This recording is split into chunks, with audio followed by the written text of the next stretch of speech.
Roedd 2 berson yn cerdded adra o Jerusalem tuag at bentra o'r enw Maes. Wrth iddyn nhw gerdded, daeth dyn arall atyn nhw. "Am beth ydych chi'ch dau'n siarad?" holodd y dyn. "Wyt ti ddim wedi clywed beth sydd wedi digwydd?" medden nhw. "Mae Iesu wedi marw. Yr ydyn ni'n drist iawn. Roedd o'n ffrind i ni." Gwrandawodd y dyn yn ofalus ar bopeth a ddywedodd y 2 arall.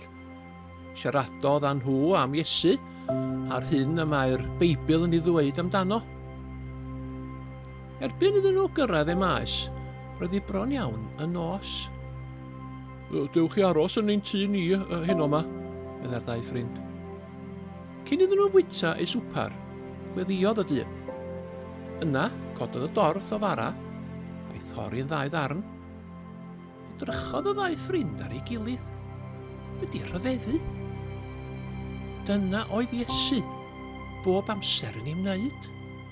Yn sydyn, roedden ni'n gwybod, Iesu oedd o, ond doedd dim golwg ohono. Gadawodd y 2 ddyn y pryd bwyd ar y bwrdd, gan redeg allan trwy'r drws a rhithro'r holl ffordd yn ôl i Jerusalem. "Mae'n wir!" medden nhw wrth ffrindiau Iesu. "Mae'r Iesu'n fyw, rydyn ni wedi ei weld o!"